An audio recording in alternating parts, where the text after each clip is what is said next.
Hey, what is up guys? I hope that all of you are doing well. So today in this video we will talk about the device list of the S series that will be getting the OneUi 8 update.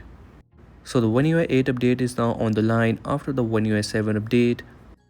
And today in this video we will talk about that which of the devices of the Galaxy S series will be getting this update. So starting off with the device list, so the first of all you can get to see the Galaxy S25 series, which include the S25 Plus, S25 Ultra, S25 Edge.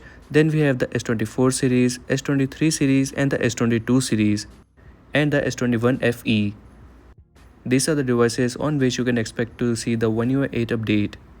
And if we talk about that, what new you can expect with the OneUi 8 update. So first of all, with the OneUi 8 update, you will get to see this Android 16 update.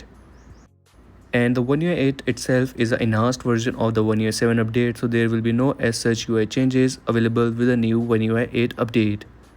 There will be some improvements in the pre-existing features. You can get to see some improvement in the Samsung DeX as well. And you can also get to see a new feature of the split screen, in which you can split the screen all the way towards the down. As for now, you can only split the screen only till here. But with the OneUi 8 update, you can go all the way upward. This will be useful for the people who use the split screen mostly on their devices. Further, you can also get to see some smoother animations while opening and closing of the apps. The animations got smoother with the OneUi 7 update, but now with the OneUi 8 update, you can expect some more smoother animations.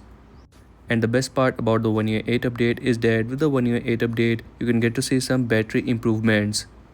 As with the OneUi 7 update, many users were facing a battery drain issue, but now with the OneUi 8 update, you can expect a fix in that. Further, you will also get to see a UI change in the weather app. So now with the weather app will be redesigned with the OneUi 8 update. There will be more realistic animations available with the weather app. So basically, in short, the OneUi 8 update will be an enhanced version of the OneUi 7 update, and that's it. There is not as such hype for the OneUi 8 update as there was for the OneUi 7 update, as the OneUi 7 update brought a lot more UI changes and new app icons. And that's a wrap for today's video. This was the device list and some of the new upcoming features for the Samsung Galaxy S series. If you're new on this channel, so make sure to like and subscribe, as I will keep you updated with the new upcoming updates.